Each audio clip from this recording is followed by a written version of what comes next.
આવતીકાલની માહિતી આપવા માટે આપણી સાથે જોડાઈ ગયા છે કિશન મહારાજ. સૌ દર્શક મિત્રો, આપ સૌનું હાર્દિક સ્વાગત છે. આપ સૌને મારા પ્રણામ, નમન, વંદન, સ્નેહથી સ્પંદન, દિલથી અભિનંદન. સૌ દર્શક મિત્રોને જય શ્રી કૃષ્ણ, જય મહાદેવ, જય માતાજી. કાલનો દિવસ કેવોમાં આપ સૌનું સ્વાગત છે. કાલનો દિવસ કેવો એટલે કે કેવો કાર્યક્રમ કે જેમાં રોજનું પંચાંગ, દિન વિશેષ, દિવસ રાતના ચોગડિયા, 12 રાશિનું દૈનિક રાશિ ભવિષ્ય, તમારા સળગતા પ્રશ્નનો સળગતો જવાબ. સાથે આજે 7મા ભુવનની વાત કરીએ છીએ. જે કુંડળીમાં 7મું સ્થાન બગડ્યું હોય એ કુંડળીમાં શું અસર થાય? બહુ મોટું સ્થાન છે ભાઈ આ 7મું સ્થાન. પતિ પત્ની અને પાર્ટનરશિપનું સ્થાન છે 7મું સ્થાન. તો 7મા ભુવનમાં એવું તો શું હોય કે જેના કારણે છૂટાછેડા થાય, લગ્ન ભંગ થાય, સગાઈ તૂટી જાય, લગ્ન મોડા થાય? જે બધાની પર ચર્ચા કરીશું. અને જેનો છે જન્મદિવસ આવતીકાલે તેનું કેવું રહેશે આવનારું નવું વર્ષ તેની પણ ચર્ચા કરીશું. તો આ બધાની સાથે શરૂ કરીશું કાલનો દિવસ કેવો. જી બેન. શ્રી મહારાજ, કાર્યક્રમની શરૂઆત કરીએ. સર્વપ્રથમ દર્શક મિત્રોને આવતીકાલના પંચાંગ વિશે માહિતી આપશો. પંચાંગમાં કાલે 29/7/2024 ને સોમવાર, તિથિ વિક્રમ સંવત 2080, કાલે અષાઢ વદ નોમ છે. મેષ રાશિમાં ચંદ્ર છે, તેના મૂળાક્ષર અલ અને ઈ છે. ભરણી નક્ષત્ર છે સવારે 10:56 સુધી. તો ગંડ નામનો યોગ છે, તૈતિલ નામનું કરણ છે. વિછોડો કે પંચકની વાત કરીએ તો પંચક કે વિછોડો નથી. સૂર્ય છે કર્ક રાશિમાં અને ચંદ્ર મેષ રાશિમાં છે. સૂર્યોદય સવારે 6:09 નો છે, તો સૂર્યાસ્ત સાંજે 7:22 થઈ જશે. ધીરે ધીરે તમે જોયું સૂર્યાસ્તનો સમય ઘટતો જાય છે. ચંદ્રોદય છે 1:08 નો, તો ચંદ્રાસ્ત 2:05 નો રહેશે. અભિજીત મુહૂર્ત 12:19 થી 1:12 છે. તો રાહુકાળ છે જે 7:47 થી 9:27 નો રાહુકાળ છે. રાહુકાળમાં કોઈ સારા કામ ના થાય, નવા કાર્યની શરૂઆત ના થાય, સાથે લાંબી મુસાફરી ના થાય. રાહુકાળ છે, રાહુકાળમાં કરેલા કામ બગડે જ. એટલે રાહુકાળમાં કોઈ કામ નહીં કરવાના, ખાસ ધ્યાન રાખવાનું. એકંદરે દિવસ કાલે મધ્યમ રહેશે. મેં કીધું એ પ્રમાણે ચતુર્માસ ચાલે છે, એટલે હવે કોઈ સારા માંગલિક કાર્યો ના થાય, નવા કામ ના થાય, નવા કાર્યો ના થાય. ધાર્મિક કામ કરવા છે તો થઈ શકશે. જી બેન. શ્રી મહારાજ, હવે દર્શક મિત્રોને આવતીકાલના દિન વિશેષ વિશે માહિતી આપશો. દિન વિશેષમાં કાલે શિવલિંગ ઉપર કાળા અડદ ચડાવવાનો મહિમા બહુ સારો છે. સોમવાર કાળા અડદ, દૂધમાં કાળા અડદ ચડાવો અને ભગવાન શંકરનો શિવ પંચાક્ષર સ્તોત્રમનો પાઠ કરો. આટલું કરશો અવશ્ય તમને લાભ જોવા મળશે. જી બેન. શ્રી મહારાજ, હવે દર્શક મિત્રોને આવતીકાલના દિવસ અને રાત્રિના શુભ ચોઘડિયા વિશે માહિતી આપશો. ભાઈ, શુભ ચોઘડિયામાં પહેલું અમૃત ચોઘડિયું સવારના 6:09 થી 7:48. પછી છે શુભ ચોઘડિયામાં બીજું 9:27 થી 11:06. ત્રીજું લાભ ચોઘડિયું 4:04 થી 5:43 નું છે. તો છેલ્લું અમૃત ચોઘડિયું 5:43 થી 7:22 નું છે. આ છે સવારના ચોઘડિયા. રાત્રિના પણ હોય તો રાત્રિનું પણ જોઈશું. લાભ ચોઘડિયું છે જે 11:25 થી 12:46 છે. કોઈને વિદેશ જવું છે, કોઈને બીજી લાંબી મુસાફરી કરવા જવું છે, તો ચોઘડિયા જઈને જોવાનું, નીકળવાનું. તમે ક્યાંક બહાર જતા હોય, વિદેશ જતા હોય, મોટી મુસાફરી કરવા જતા હોય, ગુજરાત છોડીને જતા હોય, અમદાવાદ છોડીને જતા હોય, તો પણ ચોઘડિયા જોઈને જવાનું. સારી મુસાફરી રહે. તો આ બધા ચોઘડિયા એના માટે પણ છે. માંગલિક કાર્ય તો થશે નહીં, તો આ રીતે તમારે જોવાના અને તમારી રીતે મુસાફરી કરવા નીકળવાનું. જી બેન. શ્રી મહારાજ, હવે દર્શક મિત્રોને જન્મ કુંડળીના 7મા સ્થાન વિશે માહિતી આપશો. 7મું ભુવન. કાલે 6ઠા ભુવનની વાત કરી હતી, રોગ ઋણ અને શત્રુની. જેને દેવું થતું હોય, શ્વાસ સારું ના રહેતું, એની ગઈકાલે આપણે વાત કરી હતી. 7મા સ્થાનની વાત કરીએ છીએ. 7મું ભુવન શેનું છે? પતિ પત્નીનું ભુવન છે ભાઈ. અને પાર્ટનરશિપ, વેપારીમાં, ધંધામાં, ભાગીદારીમાં ધંધો કરાય કે ના કરાય, એનું આ 7મું ભુવન છે. 7મા સ્થાનમાં ખાસ પતિ પત્ની. કેવી રહેશે આવનારી પત્ની? અમુક લોકોના નથી ફોન આવતા કઈ રાશિથી સંબંધ છે, કેવી છે પત્ની.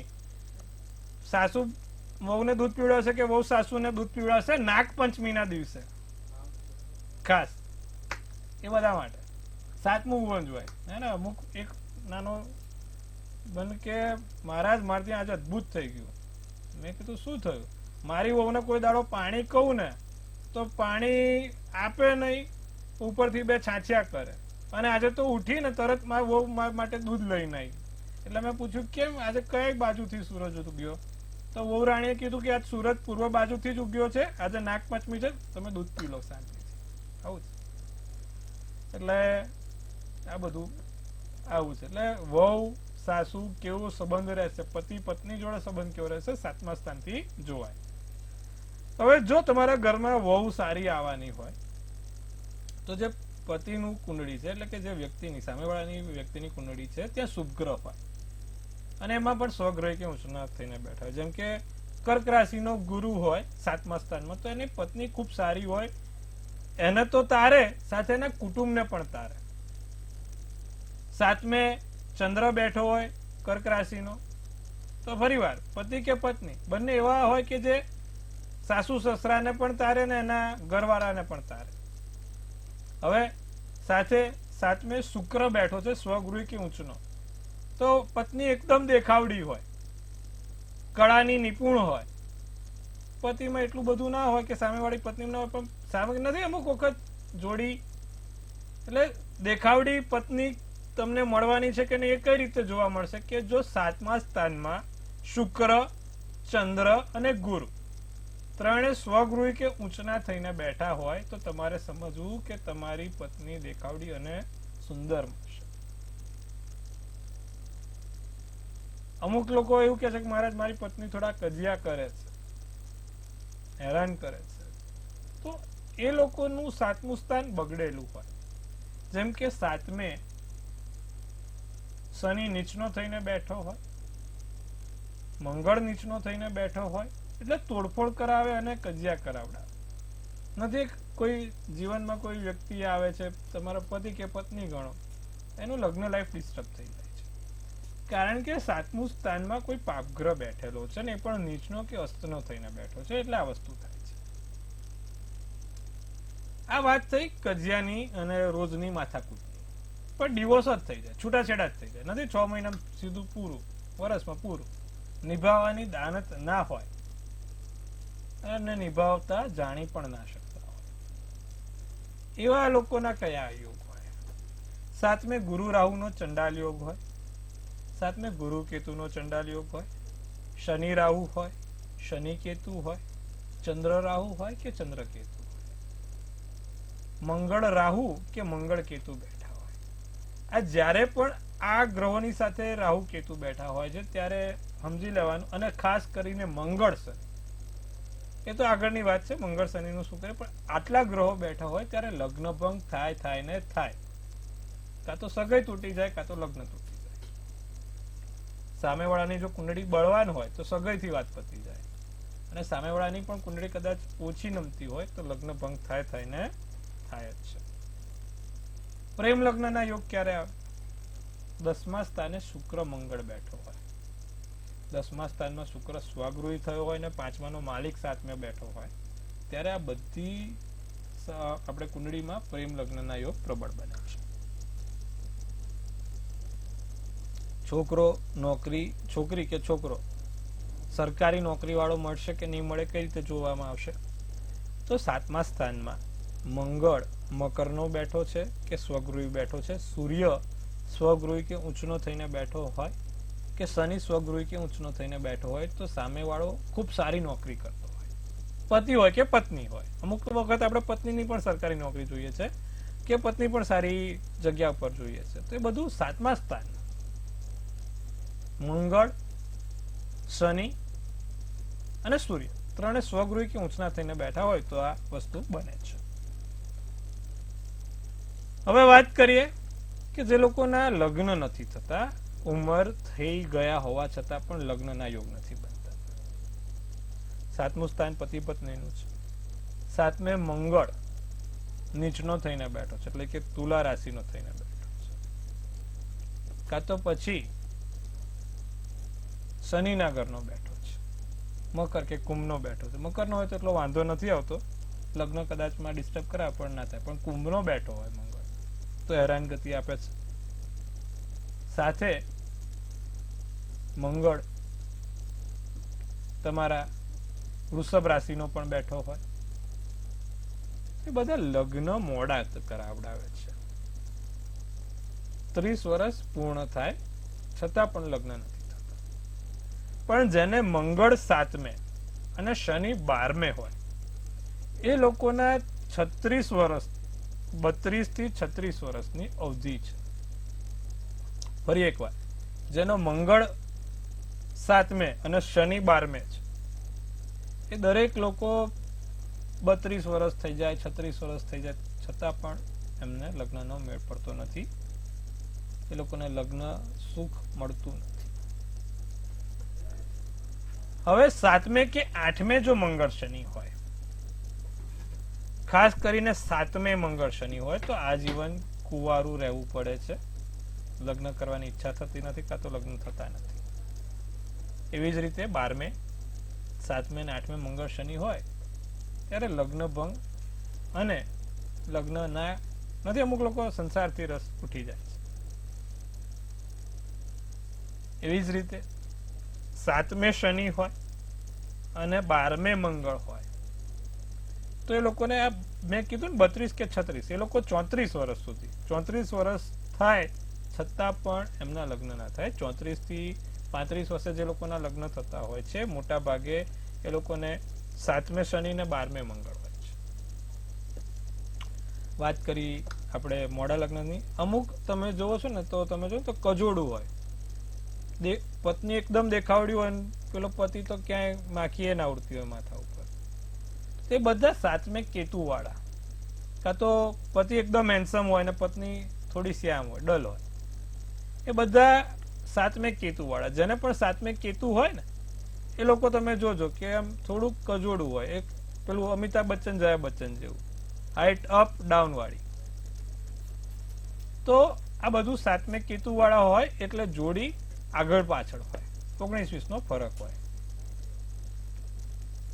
સાથે 7મે રાહુ હોય ત્યારે પણ આપણે આવી ઘટનાઓ જોઈએ છે. 7મે રાહુ કે કેતુ એકલો હોય, એકલો, કોઈ પણ રાશિનો હોય, તો આવી ઘટના જોઈએ છે કે ભાઈ જોડી પરફેક્ટ જોડી નથી ગણાતી. એક હાઈટ બોડીમાં હોય, એક ના હોય, એક શ્યામ હોય ને એક ઘઉંવર્ણ હોય, પણ આવું બધું જોવા મળે છે. એક દેખાવડું હોય તો એક સાવ શ્યામ હોય, આવું બધું આપણે જોઈએ છે. એ બધું 7મે રાહુ કેતુ વાળા હોય છે. હવે વાત કરીએ ભાગીદારીમાં ધંધો કોણે ના કરવો. તો જેની કુંડળીમાં 7મે કેતુ રાહુ બેઠા છે કે 7મે કોઈ પાપગ્રહ જોડે બેઠા છે, એ વ્યક્તિને જીવનમાં ક્યારે ભાગીદારીમાં ધંધો ના કરવો, નહીં તો એ ભાગીદારી ધંધામાં કોર્ટ કચેરી કે પોલીસ કે મોટું નુકસાન થાય છે. આ ખાસ ધ્યાન રાખો. 7મે 2 પાપગ્રહો બેઠા હોય, કાં તો રાહુ કે કેતુ બેઠા હોય, ત્યારે જીવનમાં કોઈ દિવસ ભાગીદારીમાં ધંધો ના કરવો, તેનું ધ્યાન રાખો. તો આજે આપણે વાત કરી 7મા સ્થાનની, પતિ પત્ની અને પાર્ટનરશિપ, ભાગીદારીનું. 8મા સ્થાનમાં શું કરવું, 8મા સ્થાન માટે શું સારું. 8મું સ્થાન મૃત્યુનું સ્થાન કીધું છે. માણસનું આયુષ્ય કેટલું છે, કેવી રીતે જીવશે, અને કોઈ સમસ્યા આવશે કે નહીં, વારસાઈ મિલકત મળશે કે નહીં, કોઈ નાની મોટી સર્જરી થશે કે નહીં, એ બધી આપણે 8મા સ્થાનથી જોઈ શકાય છે. 4 પગવાળા પ્રાણી, જેમ કે કોઈ મોટું પ્રાણી કઈડશે કે નહીં કઈડે. અમુક લોકોને કૂતરું કઈડી જાય છે, અમુક લોકોને ઝેરી સાપ કઈડી જાય છે કે ઝેરી વસ્તુઓ કઈડી જાય છે. બધું 8મા સ્થાનથી જોવા. આવતીકાલે વાત કરીશું 8મા સ્થાનની. ત્યાં સુધી આજે 7મા સ્થાનમાં એટલું. આવતીકાલે આ બધું ખાસ જોવા માટે તમે જોતા રહેજો આપણો કાર્યક્રમ. હવે આપણે વાત કરીશું રાશિની. જી બેન. જી મહારાજ, હવે રાશિ ભવિષ્ય વિશે વાત કરીશું. સર્વપ્રથમ 3 રાશિ મેષ, વૃષભ અને મિથુન રાશિના જાતકોનો આવતીકાલનો દિવસ કેવો રહેશે? તો મેષ રાશિની વાત કરીએ તો કોઈ નાનો મોટો મુશ્કેલીનો સામનો કરવો પડે. મુશ્કેલીને લગતી કોઈ નાની મોટી સમસ્યાઓ ઉદ્ભવે. મગજ શાંત ના જાય, માનસિક તણાવ રહ્યા કરે, માથા ઉપર ભાર રહ્યા કરે, માથા ઉપર વિચારો બંધ ના થાય. નોકરીમાં નાની મોટી તક મળશે. સમયસર કાર્ય પૂર્ણ ના થાય, વિચાર્યું હોય તેના કરતાં થોડું ઊંધું થાય. તમારા માટે પોપટી શુભ કલર શુભાંક 9. વૃષભ રાશિને મનોબળમાં વધારો થાય, માનસિક મનોબળ વધે. પ્રિય પાત્ર સાથે મેળાપ થાય, પ્રિય પાત્રો સાથે દિવસ સારો જાય. કોર્ટ કચેરીનું કામ થાય, કોર્ટ કચેરીને લગતા જે પણ કામો છે તેમાં સફળતા મળે. તો કોર્ટ કચેરીને લગતા કોઈ નાના મોટા કાર્યો કરવા હોય તો કાલે કરી લેજો. વૃષભ રાશિ.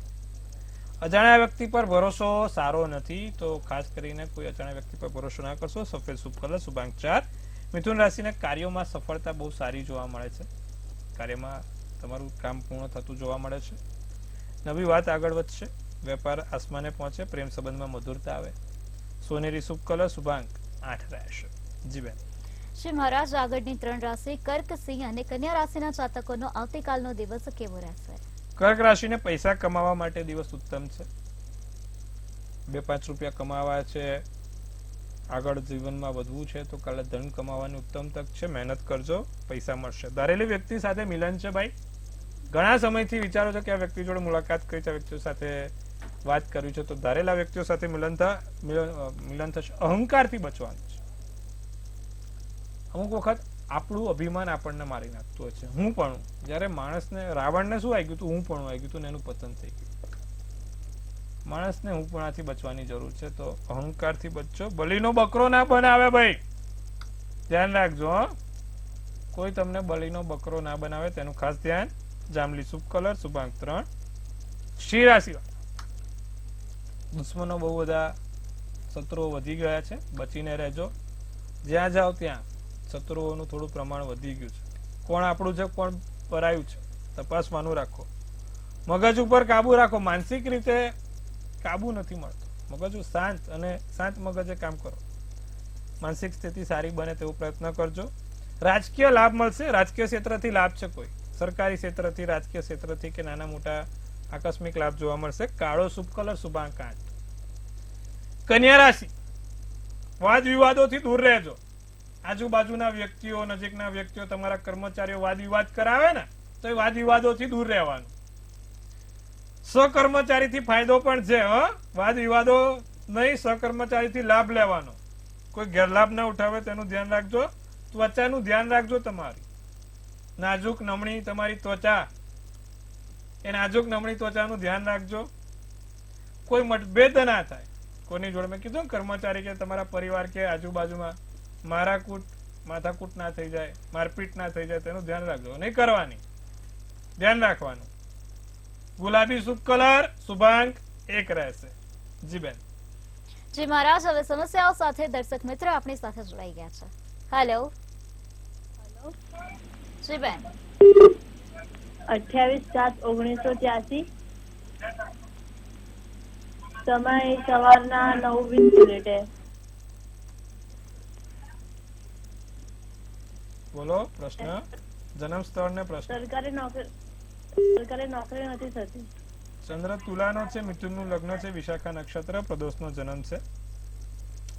શનિ ચંદ્રનો વિષયોગ છે બેન, એના કારણે સરકારી નોકરીમાં તકલીફ છે. નિત્યક્રમ પ્રમાણે ભગવાન શંકરને સફેદ ફૂલ અને દૂધ ચડાવો, અને દૂધ ચડાવો એમાં પીળી સરસવ નાખીને ચડાવો. અને નિર્વાણાષ્ટકમનો પાઠ આવે છે, ભગવાન શંકરનો પાઠ છે, કરવાનું રાખો. સાથે 3 મુખી રુદ્રાક્ષ. કેટલા? 3 મુખી. 3 મુખી રુદ્રાક્ષ પોતે ધારણ કરશો, લાભ રહેશે. ચાંદીનું રત્ન ધારણ કરજો, એમાં લાભ જોવાશે. જી બેન. જી મહારાજ, વધુ એક દર્શક મિત્ર આપણી સાથે જોડાઈ ગયા છે. હેલો. હેલો. જી. નામ છે ગોપાલ. જી. જન્મ તારીખ છે 27/3/76. જન્મ સમય છે સવારના 6:15 અને જન્મ સ્થળ છે ચૂડા ચોકડી. શું પ્રશ્ન છે આપનો ગોપાલભાઈ?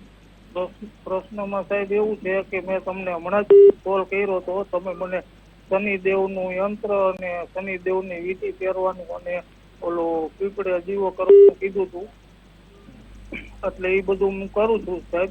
પણ એટલા ટાઈમથી એટલી બધી તકલીફ છે કે શારીરિક, માનસિક અને આર્થિક 3 રીતે હાવ તૂટી ગયો છું. હવે ઊભો થઈ શકીશ કે નહીં થઈ શકીશ? જો શનિ એક તો તમારો ખરાબ છે, એટલે શનિની તમે પૂજા કરો છો. બીજું ગુરુ કેતુનો ચંડાલ યોગ બન્યો છે, એટલે મેં તમને પીપળે જળ ચડાવવાનું પણ કીધું હશે. ના કીધું તો અત્યારે ફરી એકવાર પીપળે જળ ચડાવવાનું. વિષ્ણુ સહસ્ત્ર. તમારા ટૂંકમાં 3 ગ્રહો બહુ ખરાબ છે. એક શનિ, એક ગુરુ કેતુનો ચંડાલ યોગ થયો, અને એક રાહુ તમારો 8મા સ્થાનમાં થયો, એટલે ખાડે ગયો. એટલે આના કારણે તમારે આધિવ્યાધિની ઉપાધિ કહેવાય આપણા જ્યોતિષમાં. એ આધિવ્યાધિની ઉપાધિ ચાલતી જ હોય. મેઇન ગુરુ કેતુનો ચંડાલ યોગ ક્યાં છે? ધનના સ્થાનમાં, શ્વાસના સ્થાનમાં. એટલે તમને શારીરિક સમસ્યા પણ આપે, કુટુંબથી કજિયા પણ આપે, અને પૈસાની પણ તકલીફ કરાવે. એટલે ગુરુ કેતુનો ચંડાલ યોગ ને શનિની બંનેની પૂજા રોજ કરવાની.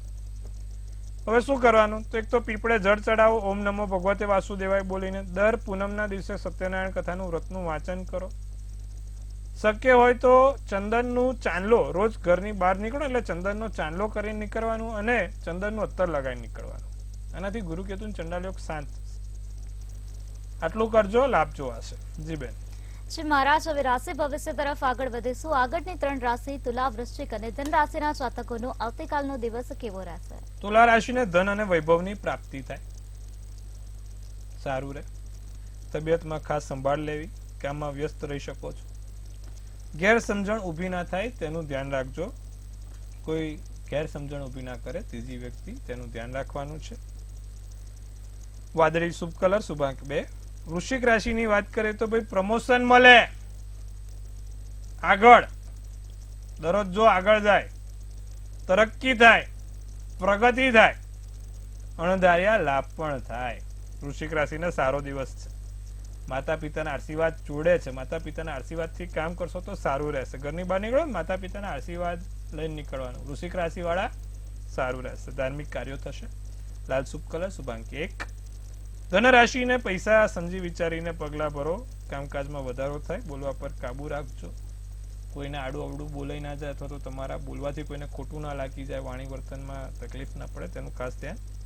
અને દિલની વાત દિલમાં રાખજો. બધું બહુ લોકોને કહીએ છે ને, પછી એ જ ક્યાંક ને ક્યાંક આપણને પાછું આવે છે. ધ્યાન રાખો. ગુલાબી શુભ કલર, શુભાંક 4. જી બેન. શ્રી મહારાજ, હવે અંતિમ 3 રાશિ મકર, કુંભ અને મીન રાશિના જાતકોનો આવતીકાલનો દિવસ કેવો રહેશે? મગજમાં સતત વિચારો છે મકર રાશિ વાળાને. એક માથા ઉપર તણાવ જેવું લાગે.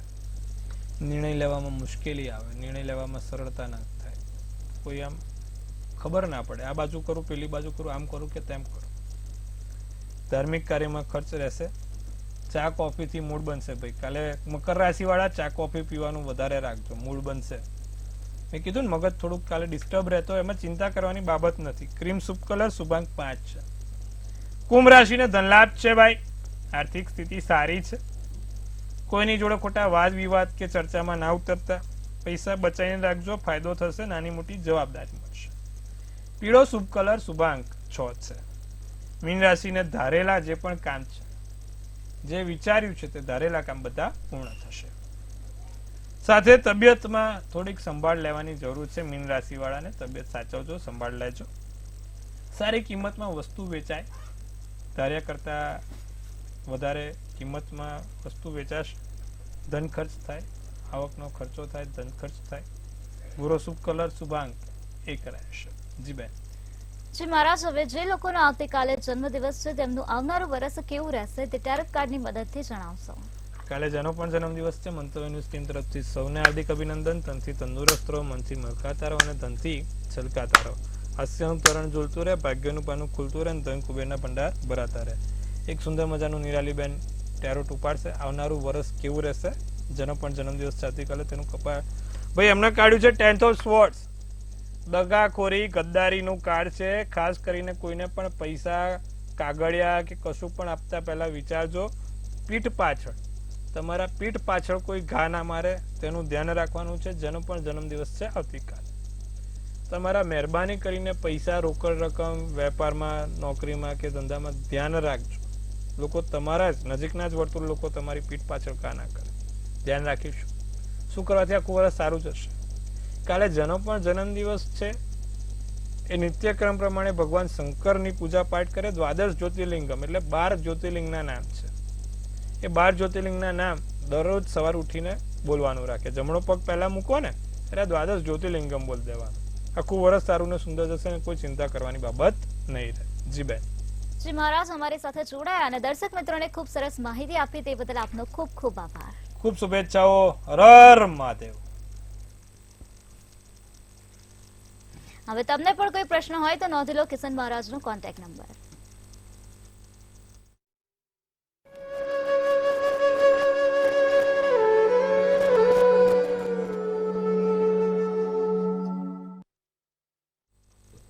હાલ મંતવ્ય ન્યૂઝના ભવિષ્યલક્ષી કાર્યક્રમમાં બસ આટલું જ. નમસ્કાર.